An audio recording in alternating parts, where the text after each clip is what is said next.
I just had this image in my mind of a bicycle moving around a planet, I guess latitudinally. So I was basically driven by that image in my mind. And for Australia, starting in Australia, it basically meant getting to the top of Australia, accessing Asia, which would put me in Far Eastern Asia. As soon as I landed on mainland Asia, all of a sudden, more than half of the world suddenly opened up, one land mass. I could get across Asia into Europe, even down into Africa. So there was the very broad idea of basically just moving westwards around the planet until I had to stop.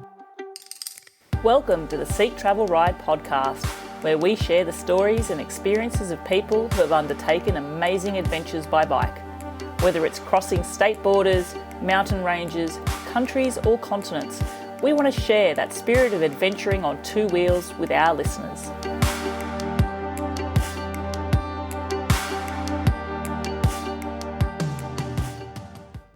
Hi everyone, it's Bella here from the show. Just a quick apology. I had a few technical issues with my microphone during this recording, so you may notice on and off a little bit of static in my voice.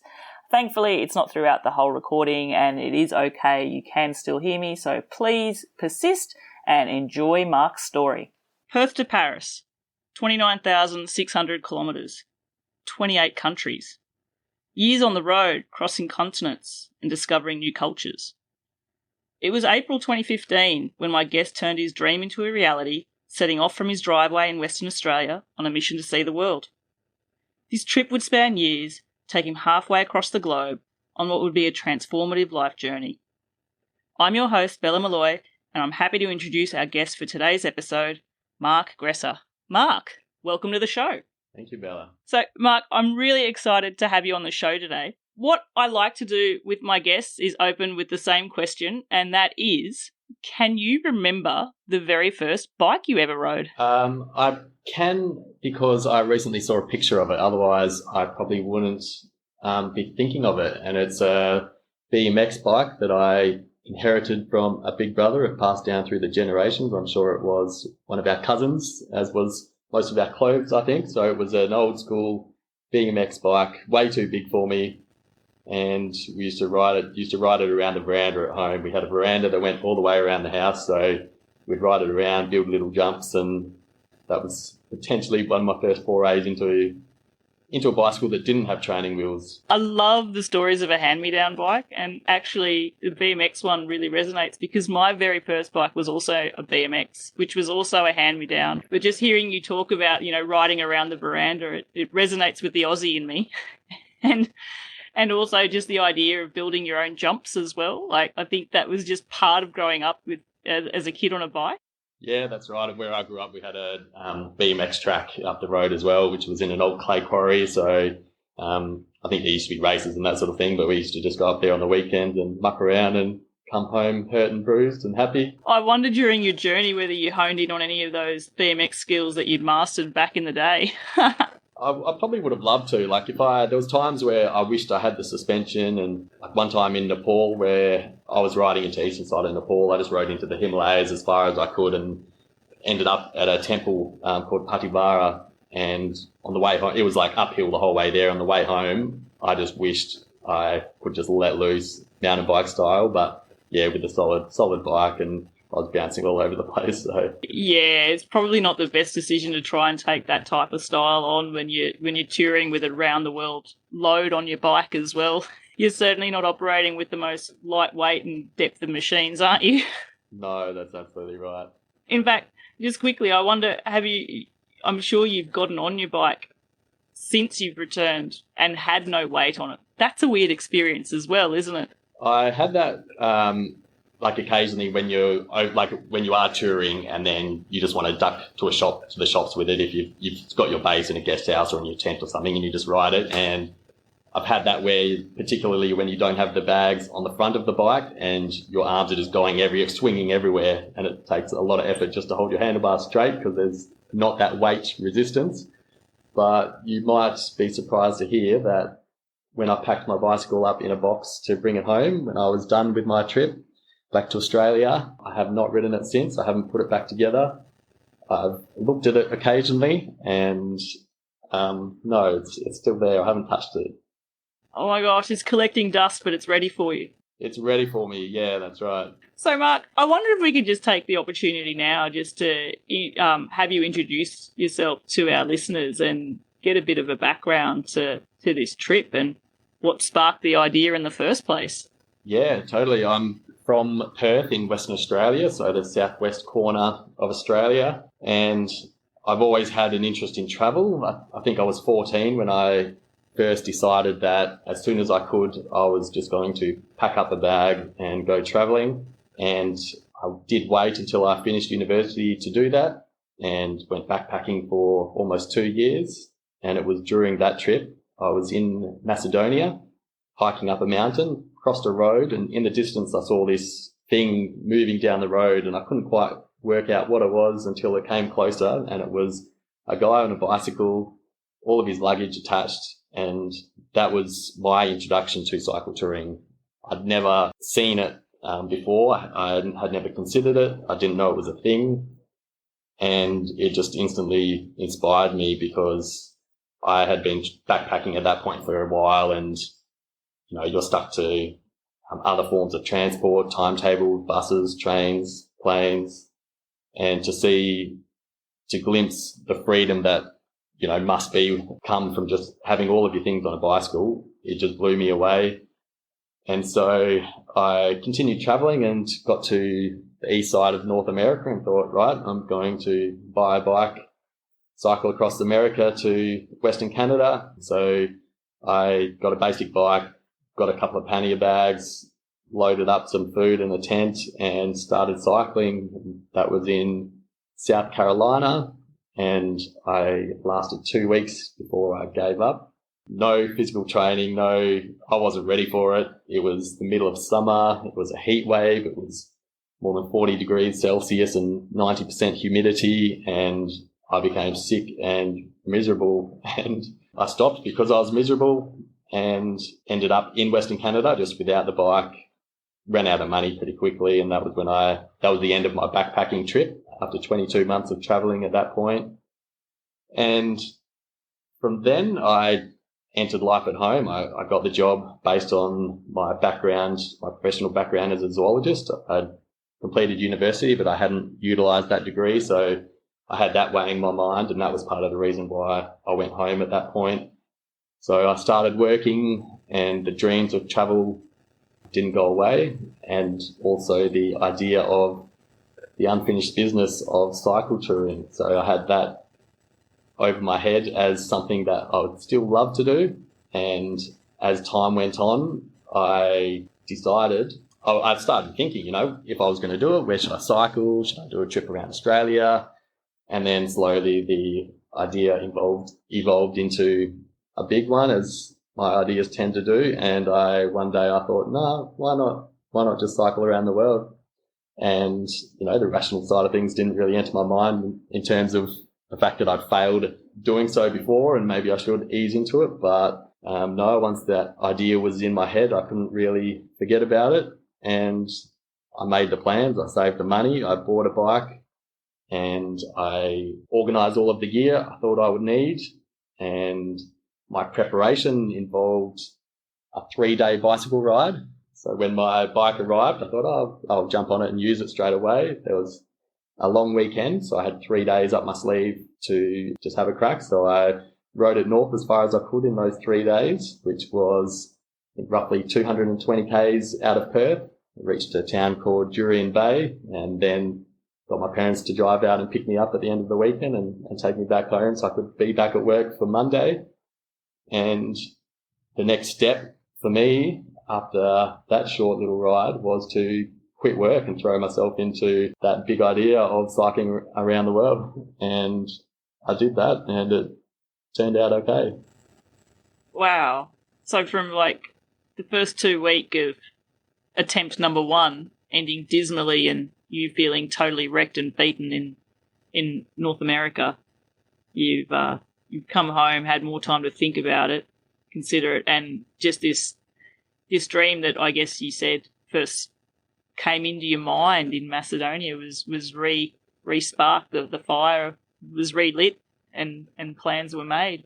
I wonder, Mark, how much that first experience actually prepared you for this big one, in that you probably did a lot more research and time to prepare. Do you think that would be fair to say? I definitely did equipment-wise. So I was working and earning, okay money at that point, and I told myself that I'd just keep working and just build up the gear that I needed. I didn't put a deadline or a specific time frame on when I was going to leave. I had the idea, and I then worked and saved for 2.5 years with this idea sitting there waiting for me to make it happen.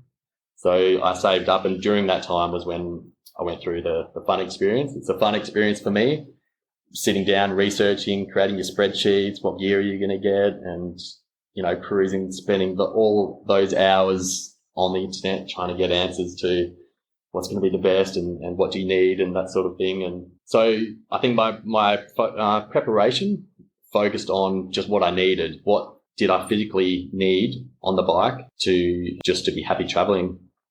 And I should have learned from the fact that I destroyed my body in a way on that ride in the US, but I didn't, because I didn't do any physical training. I didn't even have a working bicycle before I purchased the one I was touring with. You couldn't use that BMX anymore? I wonder where that is. Maybe it's getting ridden somewhere. I don't know. You probably could have strapped it on your touring bike, actually. I probably could have, yeah. So I did launch into it without doing the physical training, and for me that involved, and that was because I was working and I didn't make the time. It was just rushed in the end to leave once I'd quit work, and you go through all those things you've got to organise and wrap up to actually close off a life, because I didn't know when I was coming back. So all those things swamped me a little bit. So I didn't do the training, but for me that meant a shift in attitude going into it. So rather than have pressure about how far I was going to ride, my approach was just to take it as easy as I needed. Even then, I destroyed myself. It was torture for the first couple of weeks. Yeah. I'm not sure how much physical training could prepare you for that type of a trip. And again, we'll speak about some of your YouTube videos later on in the show. Looking at your setup there, you've got a quite significant load on that bike. And especially looking at those early days when you set off up north in northern Western Australia there, I think on the Gibb River Road. So you're in a quite isolated part of the outback or of the country, hauling lots of food, lots of water. There's an element where I'm not sure that cycling each day or going to the gym or anything would have helped heaps in terms of the different type of physical and mental load that touring like in that style would have taken. I feel there might have been an element of getting fit as you go along. Yeah, absolutely. And with the weight, I certainly not an ultralight fanatic. And yeah, like you said, that would be obvious from anyone who looks and sees my bicycle, one of my videos. I just decided to take everything that I wanted.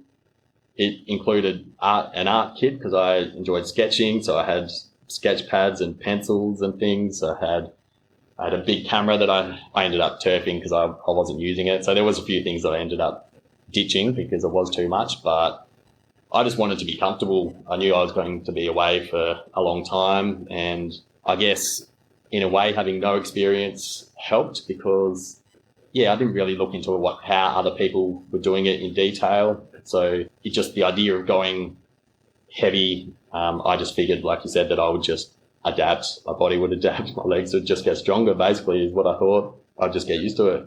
And then particularly in Northern Australia, that was probably when I had the most gear that I had at any time. And that was, like you said, because of the remoteness and the food and water that was involved. So I think the most water that I ever carried was when I cycled through the Pilbara in Western Australia. And that was 6 days where there was zero access to any water. So I carried 36 litres of water on the bike because it was hot weather. It is Australian, good Australian hot weather. So I was definitely drinking 4 to 5 litres a day while feeling as if I was rationing as well. But yeah, 36 litres of water, that's an extra 36 kilos immediately, plus 6 days of food. So, 36 kilos of water, your bike, it's a Santos bike, isn't it? That's right, yeah. So built for long distance touring. So I'm sure a steel bike, no doubt, will be heavy enough too. And then all your equipment on the back there. Did you ever, out of interest, get to weigh what your bike would have been at that, or done the sums in your head? When I flew, I had to fly a couple of times during my trip because border closures and that sort of thing. So that always provides an opportunity to see how much all of your things weigh. And I know that at one point it weighed between 70 and 80 kilograms without food and water, the bicycle and all the gear that I had at that point. Whoa, blows my mind. It weighs more than you. Actually, yeah, I had not thought about it, but yeah, absolutely. Oh, wow. And in terms of getting fit as you go along, I think there's two things there. Obviously, it worked because it ended up being that you, through your trip, I think, were averaging about 100 kilometres a day. Is that correct?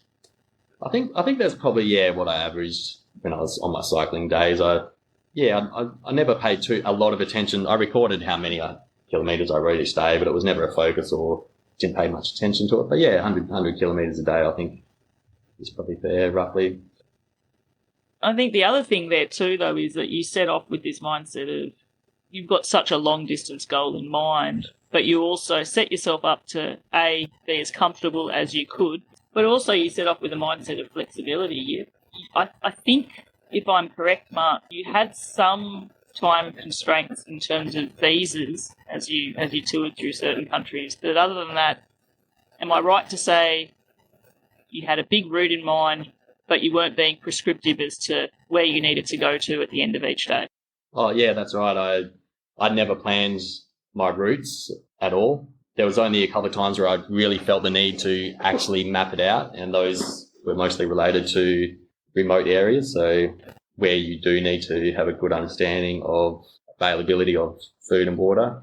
And another region was probably the Pamir Highway, Tajikistan, just because of the mountain passes and the remoteness there as well. I did sort of map that out a little bit, but I didn't look ahead much. I looked ahead in terms of the big picture, but I didn't look at a country that I was about to enter and look at all the roads and plan which roads I might take.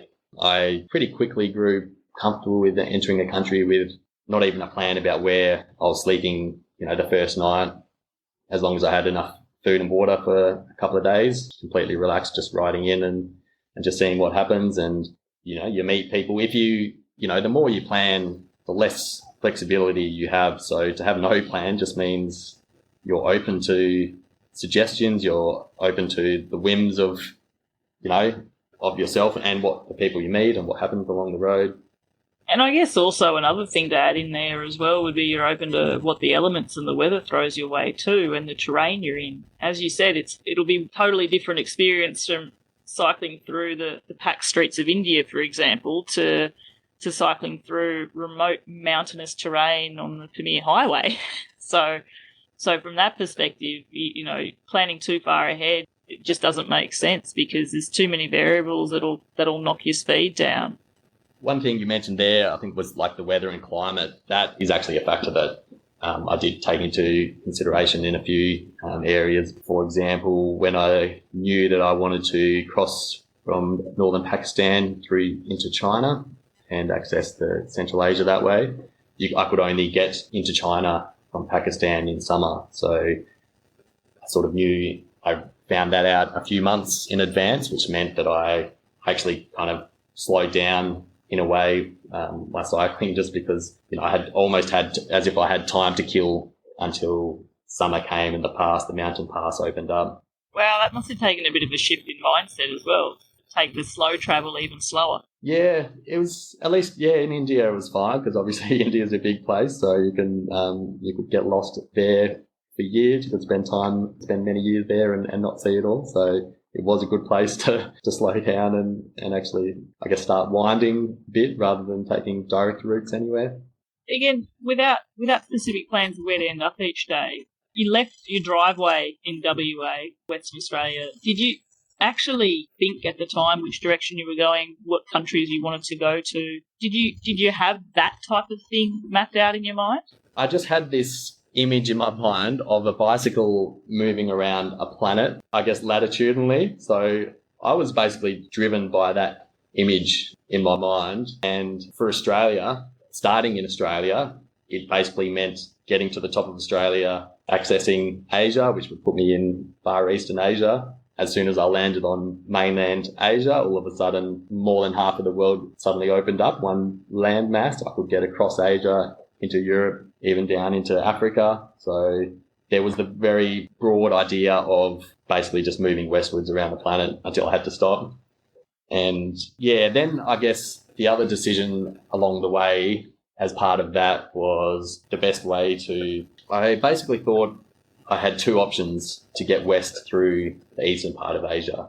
One option was to continue riding north once I got into Southeast Asia, just ride north into China and cross China and Kazakhstan potentially. And the other option for me, I felt, was to go west further south and cross across Southeast Asia into India, as I've mentioned, and cut up through Pakistan into China. And to me, they represented my two options, just because there isn't much flexibility to get into China, really. Basically, China's, such a broad country, but once you're in South Asia, there's not many opportunities to actually cross the border into China. You can, I think, cross in the Far East towards Laos and Vietnam. You can potentially get through Tibet if you want to be part of the whole tour group thing through Tibet. Or, as I did, you've got to be the far western side and get up through Pakistan.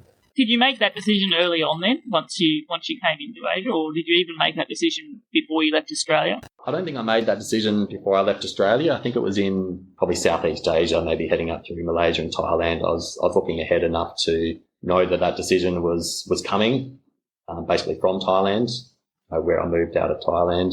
And I guess what influenced me in choosing the route I did was it just sounded a bit more exciting. It provided access to a few more countries that I knew, I guess a few more countries generally, like by number, but also a few more countries that I didn't know much about, Myanmar for one, and Pakistan, and the Karakoram Highway was a vague idea in the back of my mind. I can't remember where I learned of the Karakoram Highway and the scenery, spectacular scenery associated with that. So that became a bit of a motivation to get up through Pakistan as well. Got to say, and when you bring the Karakoram Highway up there and the scenery, I remember when I was knowing that I was going to interview you for the show, and it's one of those things when someone's undertaking such a big journey, it's what questions can I ask this person? Because there's so many that I want to ask you. But I appreciate your time's limited and we can't spend a month talking. So you want to focus them down. But one of them that always came up to me was just, oh, wow, scenery, scenery, scenery. I think that comes to me as my passion is photography. So I'm really motivated to ride my bike to beautiful places and explore the world and the nature and see these sights. Imagine the type of scenery that you must have come across. And when you first set off from WA, you've got beautiful, vast coastline and beaches to just the very difference that you discover up in the Pilbara, the red dirt. But can I ask you that impossible question of what scenery just blew your mind? A lot of the scenery I saw blew my mind, but if I was to pick one, it was there in northern Pakistan into China. It's where I think like 9 of the world's highest 14 mountains can be seen. And the scale, Australia's generally flat, and I'm from Western Australia, which is probably one of the flattest parts in the world generally. There's no mountains in Western Australia. I rode 8,000 kilometres in Australia without seeing any major hills. Long horizon on the distance for days. Oh, that's right. Yeah, just feeling as if you're just on a treadmill. You only have sort of tired legs at the end of the day to feel as if you've made it somewhere new, because the road has been straight all day and the scenery's been unchanging. And then, compared with that, northern Pakistan, it's the scale of the place. And, in the Hunza Valley in northern Pakistan, the horizon is just made up of ice-capped mountains 360 degrees around, which is mind-blowing in its own right. But then in front of those, you have these sort of dry, barren enormous mountains as a ring sort of in front of those. And then cutting through these mountains are these deep, deep river valleys that cut through, and they're just beautiful and green and fertile because they have the glacial water streaming through. And yeah, that's the most beautiful natural scenery that I saw in my entire time traveling. Far out. What a place in the world to make you feel just so tiny, if that makes sense. Like, I could just imagine, I could picture myself on that road just with my mouth gasp open, just trying to take it all in. But there's mountains and then there's mountains. And the altitude, as you were saying, and elevation there in that part of Pakistan is just totally next level. What sort of altitude were you cycling on there? What elevation were you at? Karakoram Highway, I think I reached the highest point that I did during my entire trip, and I think I've got it written down so I can find it, but it's 4,700 and something meters, I think, and that's at the point where Pakistan crosses into China. So it's the Kunjarab Pass, and I rode up there, not with a loaded bike. So when you cross into China in that area, in Pakistan, you reach a town called Sost. And then between Sost and the Chinese border is a national park.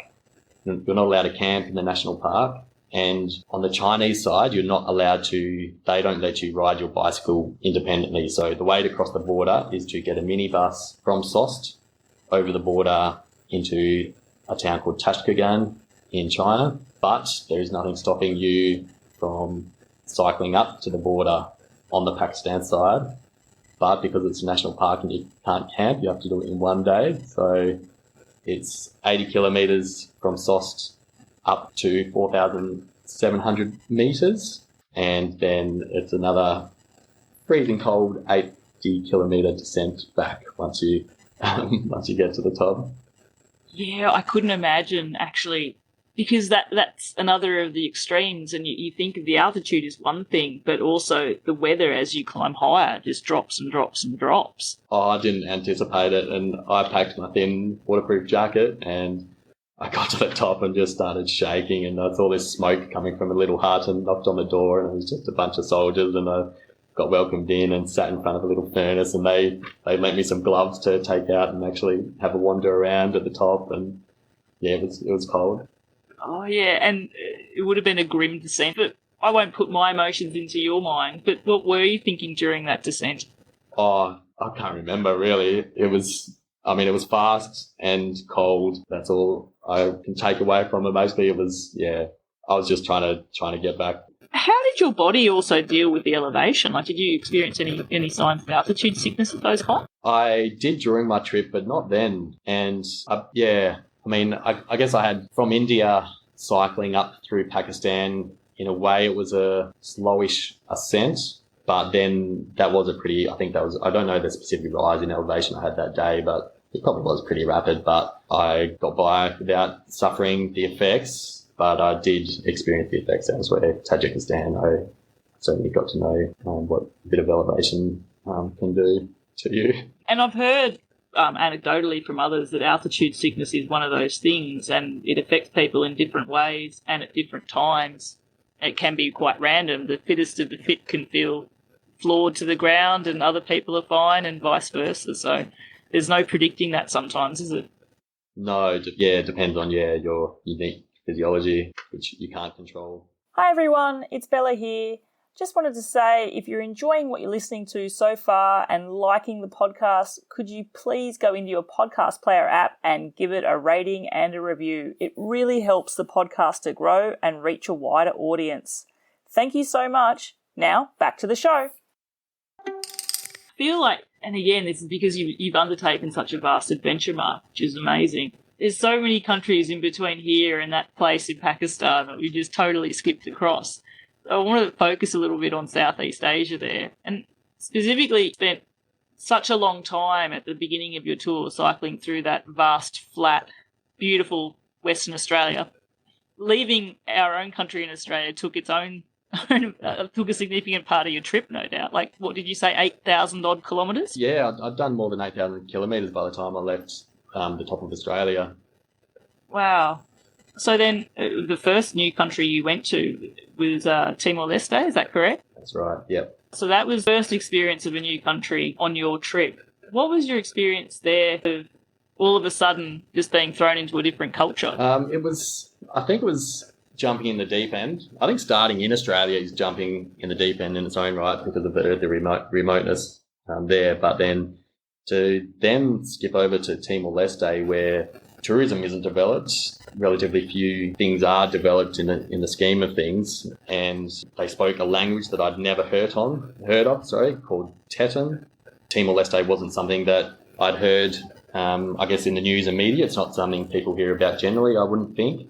My recollections of the place were from sort of when there was a lot of news around the peacekeepers that started moving to the area once Indonesia basically handed it back to Timor-Leste. So it's one of the world's newest nations. That may not still be accurate during this year, but certainly back then, I think it was 2002 potentially that it became independent and essentially has had to sort of build itself from the ground up. And yeah, to ride into that, it was jumping into the deep end.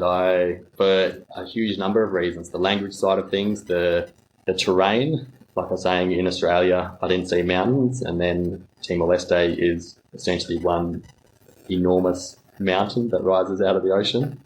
So it was straight into riding into the mountains through clouds, and then just the whole different culture, trying to learn how to mix with new cultures, and yeah. I imagine the first day of cycling from Dili, straight up the side of a mountain, and we can call it a mountain, it's not a hill. So you've got this new experience. It's hot, it's humid, it's probably wet, or if it's not wet, you're wet because it's sweaty. So you've got this. You then have the new culture and things like, I imagine there was probably a part of your brain's just, whether you're aware of it or not, just in overload. Just the new experiences are hitting you fast and hard that day.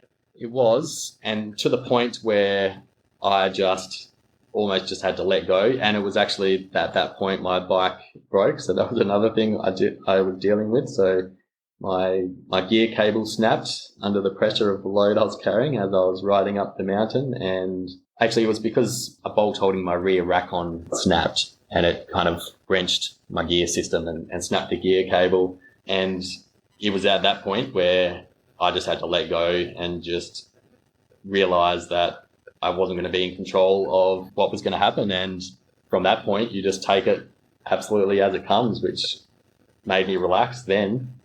And at that point, I'd started worrying that because of these issues, I wasn't going to get to the town that I was planning for, and I had to let go of that. And then all of a sudden, I found myself looking around, wondering where I was going to sleep because it was starting to get dark. And then that just opened the door to, I guess it was my first experience of, which was repeated many times, obviously shared by so many cycle tourists, but that was my first time staying with a local family because I had to approach some locals, or I decided to approach locals to initially ask where I might be able to camp.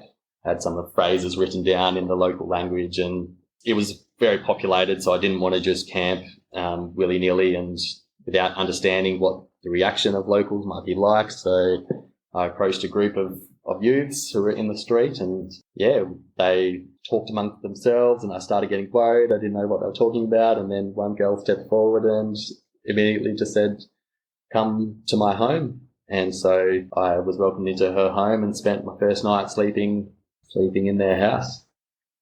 Wow. And as you said, the first of many nights spent in a similar way across your trip, and the first display of the kindness of strangers to from a different culture especially to really hit you. For those listening, Mark has a YouTube series where he's sort of shown portions of his trip. And Mark, my recollection of that episode where you're travelling through Timor-Leste and you've had that mechanical is there's a beautiful scene there with children that are just following you as you cycle, And if you ever wanted to watch something which just fills you with joy, just watch that scene. It's just beautiful. Just these children with just so much happiness in their lives. For people who grow up in a Western culture, seeing people so happy who clearly probably don't have much in what we would, as a Western culture, put on value. It's just an amazing scene. I think they're just following you along the mountain. Yeah. No, it was beautiful. So that mechanical at the outset, it was complex for you for two reasons, because one, a broken gear cable in mountainous terrain is not good. I would go so far as saying a broken gear cable anywhere is not good. It's not ideal. But also your bike isn't set up. The gearing on your bike is specific, isn't it? It's what we would call internal hub gearing. It's a roll-off hub. Yeah, that's right. And further complicating it was my stupidity in the fact that I wasn't carrying a spare cable with me. So I thought I'd looked at my bike and considered everything that might go wrong, but I didn't consider this part of it. So I didn't have a spare one with me, which would have simplified things. But yeah, I faced the problem where it's a German-built system where the parts are available from Europe. And then also I'd learned in my time in Timor-Leste that I think it's changed since I was there a little bit, but there was basically no such thing as a postal service for getting stuff into the country. No numbers, very, very few street signs, and you might be able to order something and you didn't know if it would turn up at all. So I certainly couldn't rely on just ordering something and having it land somewhere in Timor-Leste. So again, one of the beautiful things about traveling in general is the connections you make. So I was actually lying in bed that night in the home of this family that had welcomed me in and just thinking through what I was going to do. And I came up with the plan that I would buy the part, get it sent to my cousin in Australia, who would deliver it to another Australian who, try and not make this too long-winded, but when I was cycling the Gibb River Road in Australia, I met someone whose Australian friend was living in Timor-Leste, who was returning to Australia for the Christmas holidays. And that was the time that I was in Timor-Leste. So my cousin who received the part delivered it to this person who was back in Australia for Christmas holidays, who was able to then carry it with her on the plane as she returned to Timor-Leste.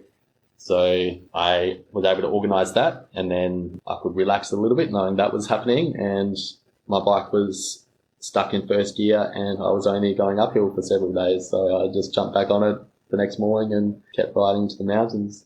That scenario just threw you into the problem-solving mindset that you'd need to continue on with throughout your journey, really, didn't it? Yeah, you have a problem and nothing's a barrier. As long as you think through it long enough, you just work your way around it, work your way over it. There's always a solution somewhere. So making your way then through Southeast Asia, I think it was in Thailand where you visited some of the temples there to seek out accommodation. Is that correct? Yeah, so I entered Thailand in the very southeast of Thailand, crossing over from Malaysia. There's sort of a very narrow river that you jump on a little ferry and land into, I think, the province of Narathiwat. And when I cycled and landed in Thailand, I basically said to myself that I was going to make an effort to try and avoid, formal accommodation as much as I could, with a view to, just getting to know local communities in ways that, just staying in hotels and guest houses doesn't necessarily allow. So, first night in Thailand was the first opportunity. I rode into the town of Narathiwat and I looked up my app, which was my navigation tool. And at that time, the app I think that a lot of people used was maps.me. And there was a symbol on the app.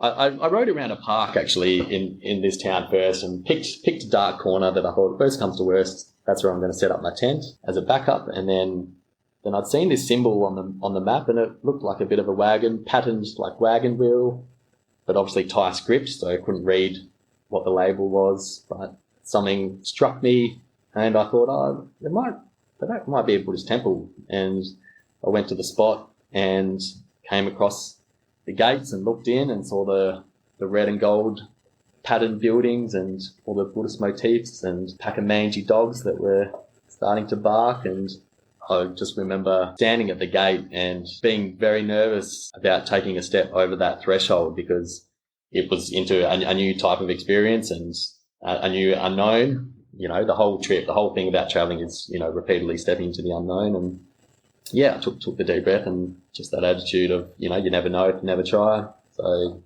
wandered in, came across a monk who was just raking leaves and, did the sign language thing about, can I set my tent up somewhere around here? And he stopped raking his leaves and just gazed at me for a moment and then went back to raking leaves without saying anything, and I didn't feel dismissed. So I just stood there with him and waited, and then after a couple of minutes he gestured that I should follow him, and I went for a walk with him, and he disappeared into a building and came out with the head monk. So this is kind of like a procedure that I got used to. You would go into a temple, obviously introduce yourself to whoever you encountered, and you'd inevitably meet or get permission from the boss monk. So he came out and he couldn't speak English, but he held up one finger and asked something, and I figured it was either did I want to stay one night or one person, and I could answer yes to those. So I said, yep, one of whatever you're asking, and he said, cool.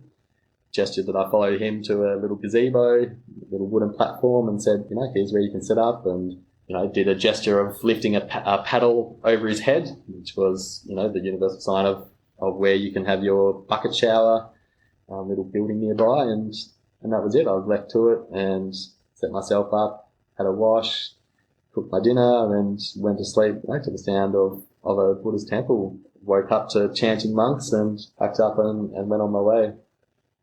Far out. Like, the experiences that you must have had, not just on that day, but throughout this trip. And again, just taking yourself out of your comfort zone to experience probably the intentions of what your trip was set out for in the first place, to explore and discover and learn.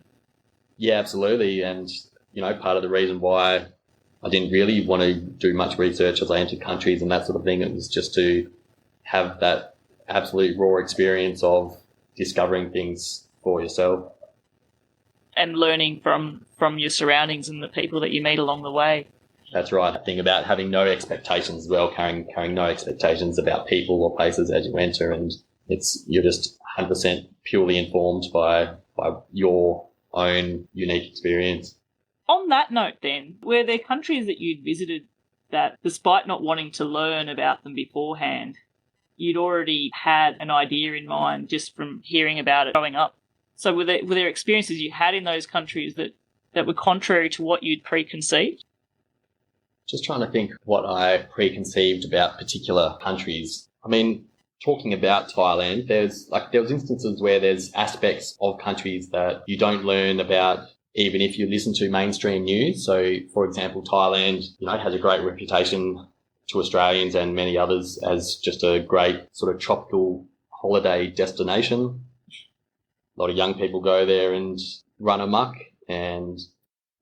Drunk on the beach. Yeah, that's right. And so I guess in terms of preconceptions, I had that view that is what a lot of Thailand or southern Thailand is like. I knew it's sort of, it's a lot more mountainous in the north, and certainly knew that it was a Buddhist country and that sort of thing. But riding into Narathiwat in the south placed me in a predominantly Muslim area. The three southern provinces are predominantly Muslim, and I very quickly... That first day riding into Narathiwat, I passed 3 army checkpoints. So the military presence in this region was high, and I spent some time with soldiers in another village where I stayed in a temple.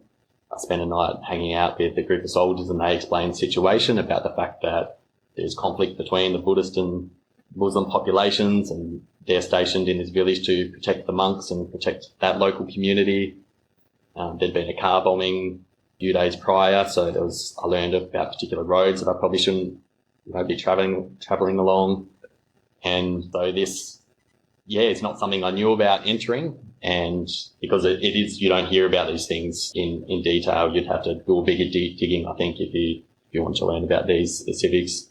There were surprises like this about different countries in terms of preconceptions. There were, you can't help but be aware of what you could be thinking about particular countries. So I guess one country, and it comes through as people warning you from all angles, from family at home, isn't that place dangerous? why are you going there, to neighbouring countries as well. Often neighbouring countries are very discouraging of you entering their neighbours because they think they're the safe ones and their neighbouring countries are dangerous. And one country that stands out in this regard is Pakistan. Even if I was to look up the Australian Smart Traveller website, which describes the sort of safety travel alerts, the overwhelming message there was either do not travel across the vast majority of Pakistan or avoid your, need to travel. So again, you have a decision between adopting all of these preconceptions. You certainly want to sit down and study them to understand a bit about where they come from. But then again, you've got that decision of, well, yes, there are these risks or potential risks associated with different places. And I guess understanding enough to try and make an informed decision about whether it's safe to go. And Pakistan was one country, I've mentioned it before, that I entered, and like every single country, I had the most amazing time and I guess understood on the ground the topics that informed people's opinions about, maybe specific events that had happened or that were informing people's opinions. But to actually see it on the ground, meet people, it often tells a very, very different story. And Pakistan was one where I had an incredible time, incredibly safe time, magical time with the people. It was a particular highlight of the trip.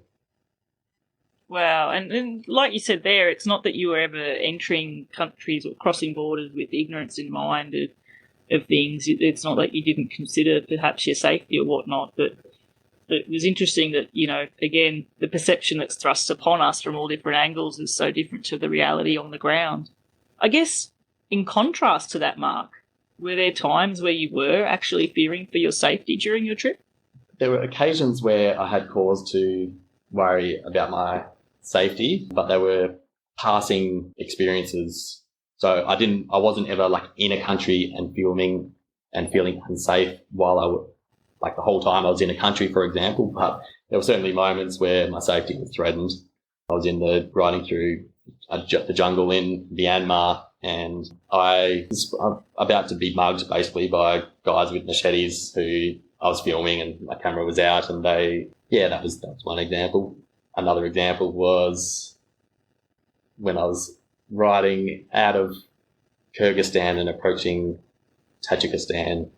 You ride into a high mountain pass to cross between those two countries, and up ahead I saw these figures on the road, silhouettes of two horses and two human figures, and I knew straight away that they were blocking the road, and it was the only road out of Kyrgyzstan into Tajikistan in that area, and so it was my way forward. So I had a decision between approaching or turning around.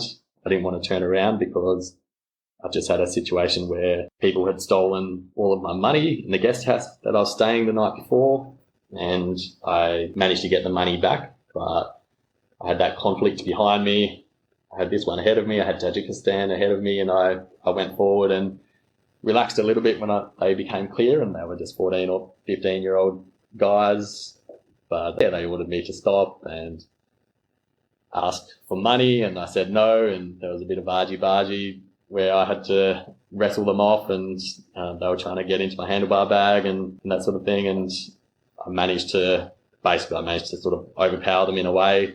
Luckily, they didn't try too hard. They didn't have any weapons or anything, and I managed to just wrestle my way to the other side of them and ride on, and they left me to it, and I kept going. And so those sorts of little events happened several times throughout the journey, but in terms of an overwhelming sense of being unsafe beyond these sorts of things, that no, I think it's one of the lessons I learned was that particularly around people, 99.9% of people in the world are not bad people, are nice people. There are individuals that spoil experiences like these particular ones, but I would readily ride into any country that I've been and know that I would be safe. And so it's not so much the idea that there's this particular country that's too dangerous to be in. It was more for you, those situations, and the way you described them, some of them would have had my heart rate racing. machetes drawn in a jungle, for example. But for you, it was very much a wrong place, wrong time, as opposed to I should expect this each day of my trip. That's right, yeah. Because interspersed and overwhelming these experiences were all the good ones of the staying with the locals and being welcomed in, and yeah.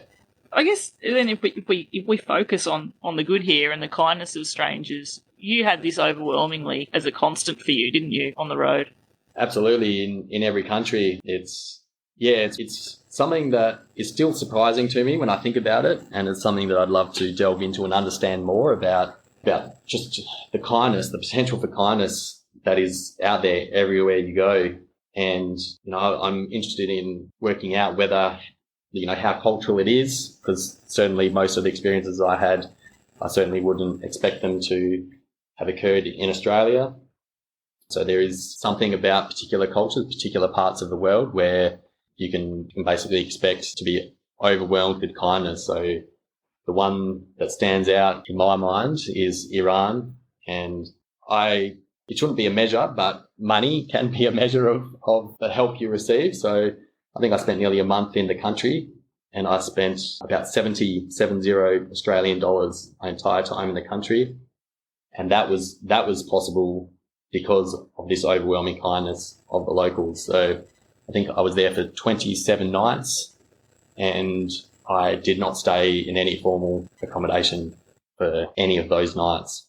My first night I was welcomed into a home of a local, and I camped a lot of nights in Iran, and I spent a couple of weeks, a week each roughly, with two different families who'd welcomed me in, and I became part of the family.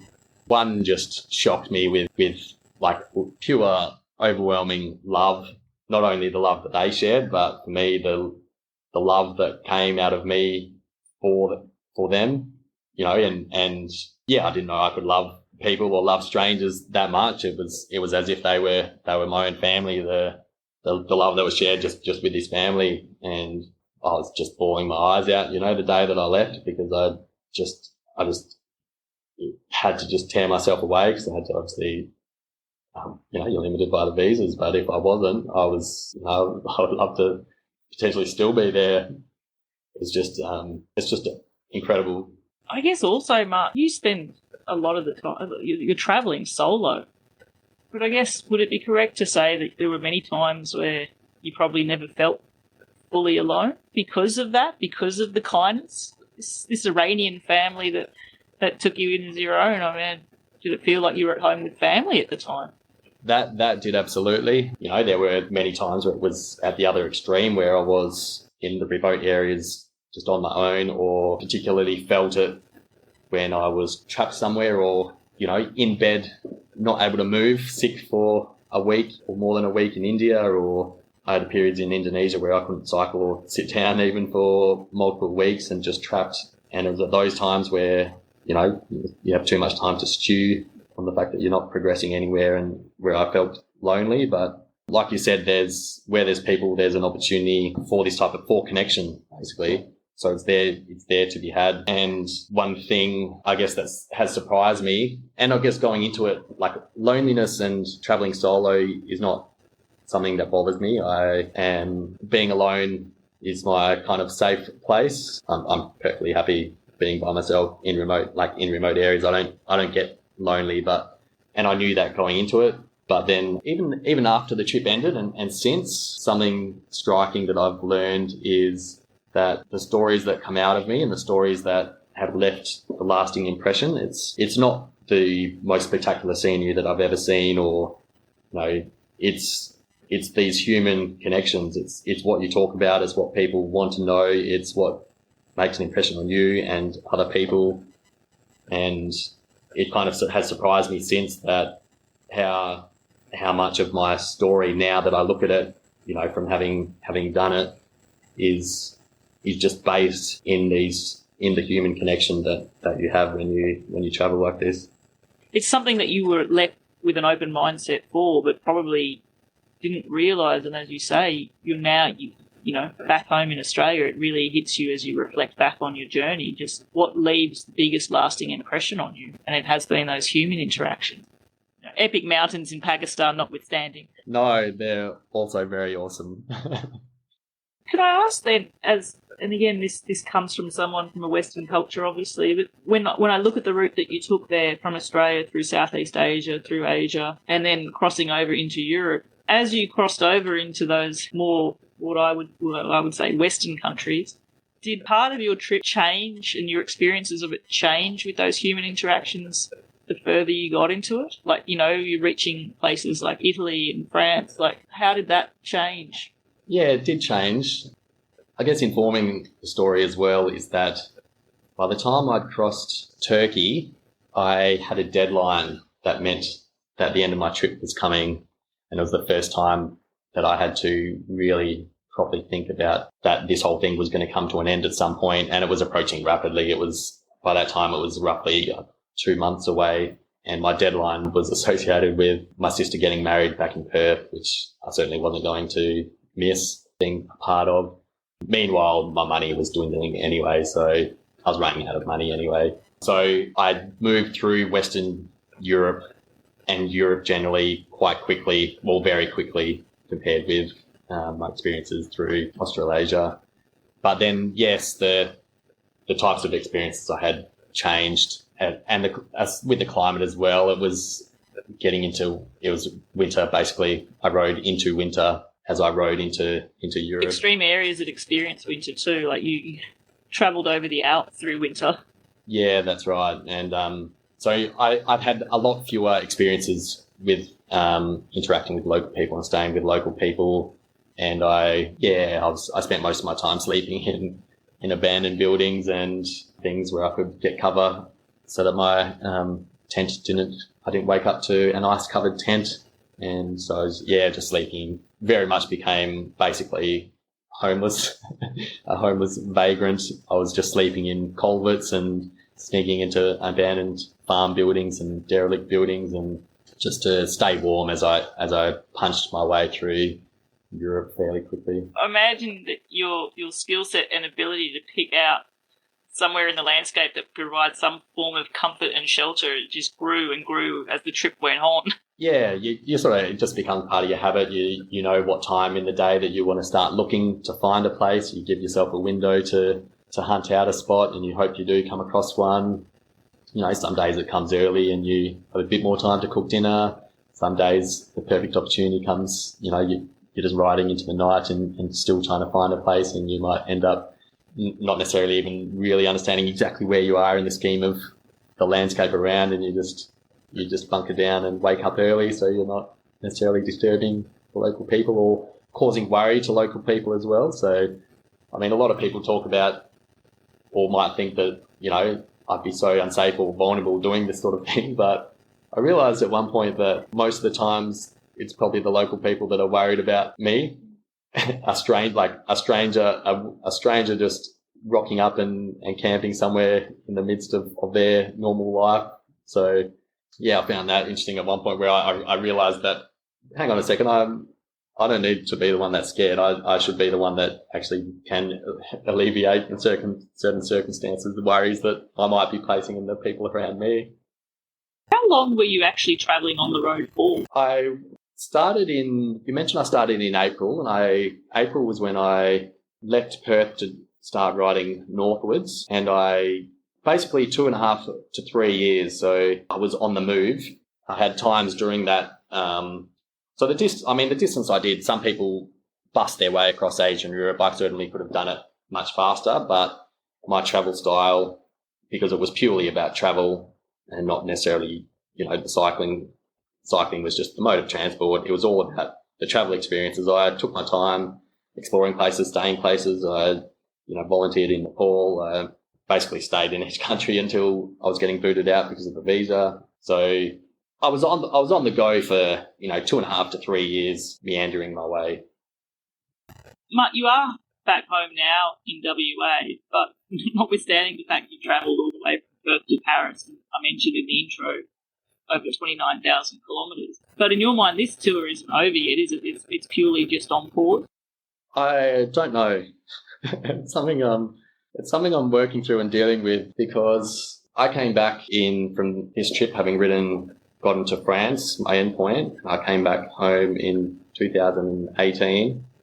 And my idea then was just save as much money as I could and get straight back onto the road as quickly as I could. And then, of course, COVID came along, and that just bowled me over because I had to go through the process of shifting my entire mindset about how I was living life and going to live life into the near future, because I couldn't, even if I had the money, I couldn't pack up my bag and go because of COVID, because of the restrictions. So it was hard to change and adapt to the sedentary lifestyle back in Perth, where I needed to start trying to integrate. Basically, I'd spent so long away, all of my habits, it's just reforming habits, reconnecting with people, putting energy into being able to live a healthy and happy life back in Perth. And I sort of went through that process with this, that image of the bicycle moving around the planet still floating in the back of my mind. With the years going by and getting older, it's kind of all coming together in a way where my mind, I do want to go away again. So I have made preparations to get back on the bike later this year. I want to get back on and pick up where I left off. And from where I left off in France, it basically means taking a left turn from the direction I was generally heading and heading southwards into Africa and down Africa. You have to come through the Pyrenees. Sorry. I will definitely visit you in the Pyrenees. I'd love to. The mountains aren't quite the Pakistan ties, but they're beautiful nonetheless. I've heard they're very beautiful. Yeah, but I think this time, I guess like last time, I'm not holding on to specific goals about exactly where I want to reach, even the type of experience that I want to have, because I'm going to be riding into this very much open to feeling my way through it. Will I get the same joy that I got from it before? I'm not sure. I'm sure I will, but then there's other factors that I want to consider for the first time in my life, which I haven't before, and it's to do with just realizing the choices in life, and you realize that you can't, basically realizing that you can't do absolutely everything, or at least you can't do everything at once, or everything comes with some kind of compromise or sacrifice, or you can't be traveling down multiple paths at the same time. You've got to pick your route.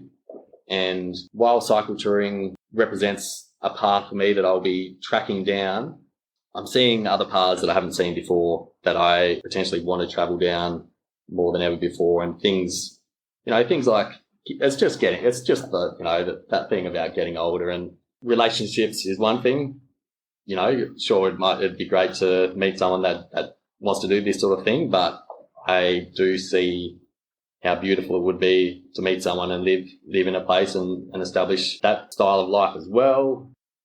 Or at least putting yourself in positions where that's more likely to happen, especially if it is something I want to happen, and just those choices, to travel on the world, continue traveling around the world on a bicycle forever sounds amazing, and it would be amazing, but there are other amazing experiences to be had as well. So I guess I'm more than ever open to choosing other paths and leaving this one alone, even if it's temporary. I don't have any settled ideas about all of this. It's just, and that's why I would just enter Africa with feeling my way through all of these thoughts and feelings. That'll be a fascinating journey in itself. Definitely. I think, the experiences from your last trip have informed you into how you are now, and the considerations that you're making now. And you just back yourself that you're making the right choice for you, which is all that you can do. Gosh, Mark, I could spend forever talking with you and learning more, because I know there's so much more that I want to dig into. But for the benefit of our listeners who want to, follow along with your trip, how do people find out more about you? How can they follow you? The starting point is basically Instagram, so people can look me up and find me. The name is Budgie Escapee, BUDGIE_Escapee. And from there, there's, the usual link to where I post videos on YouTube. I've got some videos on YouTube up, but and I've got many more to make. I've got footage. I filmed the entire journey, and I love the experience. And it's just the time factor in terms of editing. So there will be more videos coming up, but there's a number up there right now, which takes me to Thailand. Great. And you're currently writing a book about this adventure as well, aren't you? Yeah, that's right. And that's sort of coming to a head as well. So I've spent a number of years working on a book when I can and pulling it together. And, that's been an interesting and fascinating process as well. And I'll hopefully will be coming out relatively soon. I don't know when, so I can't. I'm definitely looking forward to reading it. I definitely welcome our listeners to take the time to check you out there on Instagram and follow along through the pictures and read the captions of the pictures. Don't just look at the photos. The stories behind them are really what's worth your time there as well. The photos are beautiful, but it's the stories that you should really look at. And I will provide links to all those contacts for Mark in our show notes as well. Mark, there's a couple of questions I always like to ask my guests to finish off the show. They're very quick-fire ones. The first one is, if you had the choice where you would have to spend the day cycling up a hill or into a constant headwind, which one are you choosing? Oh, up a hill. Easy. The mountain goat in me is partying to hear that. I think wind is like the worst of the weather. Oh, because it attacks your mind more than riding up a hill does. That's the hard bit, the mental battle. Absolutely. And I feel I know the answer to this question already, but I will ask it anyway. If you had to spend 4 hours of the day cycling on your own or cycling with other people, which one would you choose? Oh, that's interesting. Because I'm just like, where is it? And all these conditions. So probably cycling on my own because that way I don't need to worry about anything else, and I know that I'll love it for sure. Oh gosh, Mark, I have thoroughly enjoyed spending time with you and hearing about your story. I feel there's so many facets of it that I really want to dig into that I haven't had the opportunity to do just as yet. But I wish you well with your travels when you set off again. I do leave you an invitation to come and visit when you're in the Pyrenees, and maybe when you do, we'll record a follow-up to this podcast and dig in a bit more. It has been an absolute pleasure, and thank you so much. No worries, thank you. I love talking about my trip, and I look forward to talking with you about it more in person. Awesome. Thank you. If you've enjoyed this episode and would like to support the podcast, please leave a rating and review. It really helps the podcast to grow and reach a wider audience. Also, feel free to share it with others and post about it on your social media. Lastly, do you have your own story you'd like to share with us? Then please get in touch by sending an email to podcast@seektravelride.com and request to be featured as a guest on the show. Until the next episode, I'm Bella Malloy. Thanks for listening.